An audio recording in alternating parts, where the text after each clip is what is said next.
이번 9.19 군사합의의 전체 효력 정지로 접경지의 대북 확성기 방송도 당장 재개할 수 있게 됐습니다. 합의문 서문에 담긴 상대방에 대한 일체의 적대 행위 전면 중지 규정이 무력화되면서입니다. 국방부 관계자는 수시간 내로 확성기 방송을 바로 할 수 있도록 준비가 되어 있다고 했습니다. 또 북한의 상황에 따라 방송 개시 시점을 정할 것이라면서도 제약은 없다고도 했습니다. 북한의 도발 없이도 선제적으로 방송을 틀 가능성을 열어둔 겁니다. 대북 확성기는 북한이 예민하게 반응해온 심리전 도구입니다.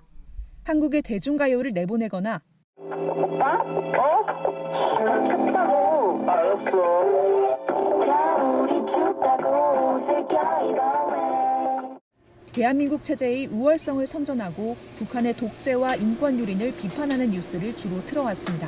대한민국은 대통령이라고 할지라도 법적인 근거 없이는 전산 처리된 개인의 정보를 함부로 열람할 수 없지 않습니까?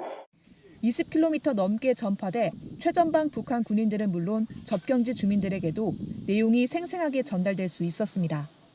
2018년 4월 판문점 선언으로 이동식 16대, 고정식 24대가 철거됐는데 그 이전까지 천안함 사건이나 목함지뢰 사건 등 남북 간 긴장이 높아질 때 확성기 방송을 재개하곤 했습니다. 2015년 목함지뢰 사건에 대응한 확성기 방송에는 북한이 준전시 사태를 선포하고 확성기 인근에 포격 도발을 일으키기도 했습니다. JTBC 김재현입니다. 6년 전인 2018년 문재인 대통령과 김정은 국무위원장이 평양에서 만나서 정상회담을 했고 여기서 9.19 군사합의를 발표했습니다. 군사 분계선 일대에서 서로 적대 행위를 하지 말자는 내용 등이 담겼죠. 이 합의 다음 날 백두산 천지로 올라갔던 게 대표적인 장면으로 남아 있습니다. 네, 촬영하겠습니다. 한반도의 평화가 바짝 다가왔다고 느꼈었지만 바로 그 다음 해 북한이 첫 위반을 했고 지난해에는 전면 폐기 선언을 해버렸습니다. 급기야 최근에는 이런 오물풍선까지 날렸죠. 결국 정부는 오늘 9.19 군사합의 효력을 정지시켰습니다. 이번 키워드 오물풍선의 대가입니다. 자, 일단 김용남 위원님 네. 한번 총평을 해주시죠. 이게 완전히 사실상 폐기된 걸로 봐야 됩니까? 그동안도 사실은 북한은 9.19 군사합의를 계속 어겼었죠. 그렇죠. 그리고 우리만 발목이 잡혀 있었던 것인데 사실은 군사 경계선 주변에서 우리는 군사훈련을 그동안 못 해왔지 않습니까? 그러다가 이제 효력 정지를 본격적으로 선언하면서 우리의 묶여있던 발목도 풀린 상태 아닌가? 남북 관계에 있어서 어떤 아주 획기적인 어떤 전환점이 오지 않는 한 9.19 군사합의는 이제 사실상 무효화되는 단계 아닌가 싶습니다. 네, 북한의 오물풍선으로 오히려 우리가 족쇄란 표현은 좀 그렇죠. 우리가 묶여 있는 그런 상황을 좀 풀어줬다. 윤재관 의원도 비슷한 생각이세요? 정반대의 생각입니다. 대한민국 하늘에 산소를 없애버린 겁니다. 지금 한 아프리카 정상회의를 하고 있는 도중에 지금 이걸 제가 한 거 아니겠습니까? 예. 그렇게 외교 활동하는 이유는 뭐겠습니까? 대한민국의 국익을 더욱더 증진시키기 위해서 비싼 돈을 들여서 많은 돈을 들여서 정상들을 초청한 건데 대한민국이 점점 더 위험해지고 있다. 대한민국의 안보 위험이 더욱더 강화되고 있다라고 하는 것을 외부 손님들 오는 날 대통령이 발표해요. 이런 무책임한 짓이 어디 있습니까? 9.19 군사합의는 한반도에 닥칠 수 있는 무력 충돌, 우발적인 무력 충돌을 방지하기 위한 가장 기본적인 안전핀입니다. 그래서 안보는 산소와 같다는 얘기를 많이 하는데요. 안보는 지켜질 때는 전혀 모릅니다만은 그게 깨지고 나면 국민들이 생명의 위협을 반드시 느낄 수밖에 없고 특히나 더욱더 경제에 미치는 영향이 대단히 지대하게 악영향을 미칠 수밖에 없습니다.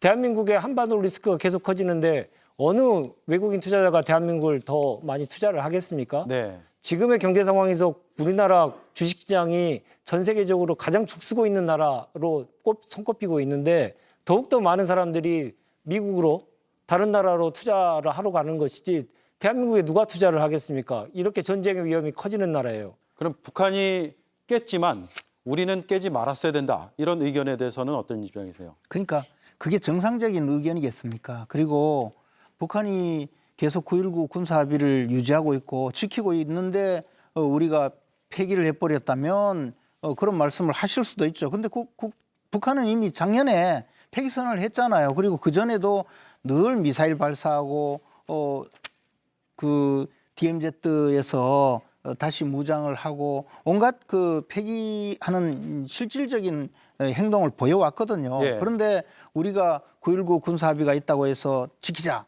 해도 지켜집니까? 결국은 우리 입장에서는 우리의 방어 능력만 무력화시키는 것 아니겠습니까? 그러니까 이제 현실화한 거죠. 그리고 더군다나 이 오물풍선 문제가 촉발이 된 것은 물론 대북 전단 그 살포 문제 때문이라고 할 수는 있습니다. 그러나 그것은 그동안에 문재인 정부 하에서 대북 전단을 보내는 것을 처벌하겠다고 하고 법까지 만들었다가 위헌 판결을 받았지 않습니까? 그런 상황에서 정부에서 자제 요청을 하고 어느 정도 자제를 시키고 하는 것 이상으로 민간단체에서 북한에 이른바 삐라를 보내는 것을 막을 현실적인 방법이 없어서 못 막는 거고 그것에 대해서 오물을 달고 그 유치하고 참 역겨운 그런 오물풍선을 보내는 북한의 이 조치에 대해서 우리는 대북 확성기를 확성기 방송을 다시 하겠다 이런 경고만 해도 그 막을 수가 있었거든요.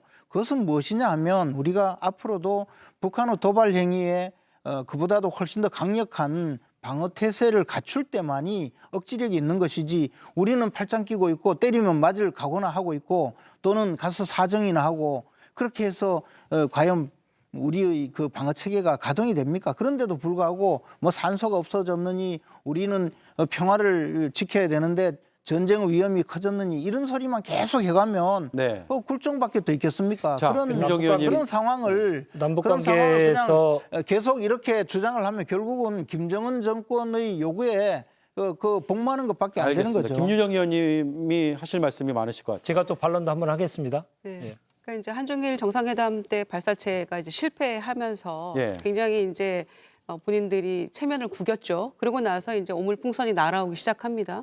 28일부터 날아오는데 예전의 경우에 비추어 보면 연간 한 1,000개가 날아오던 것이 지금 한 일주일 사이에 한 1,000개가 날아왔어요. 아마 발견 못한 것들을 포함하면 더 많을 수도 있겠죠.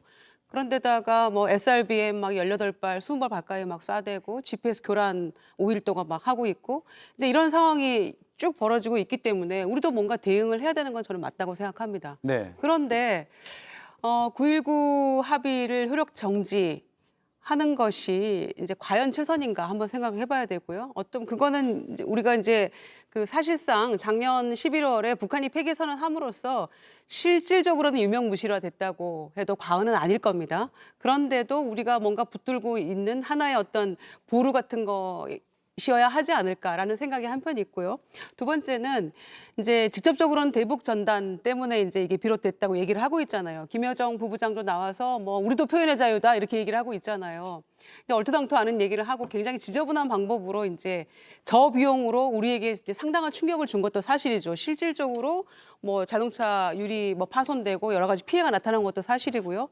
그리고 그 헌재에서 이제 표현의 자유다. 그리고 이게 대북 전단 자체가 이제 뭐 무방하다 이렇게 예. 얘기를 했습니다마는 그럼 그게 원인이라고 하는데 우리 국민들이 일단 위기를 느끼고 실질적 피해도 오고 있는 이 상황에 생화학 무기가 담겼으면 어떻게 할 것인가라는 그 두려움도 있는 거잖아요. 그럼 정부가 그런 것들을 빌미로 팔짱 끼고 마냥 보고만 있을 것인가의 문제가 있는 거예요.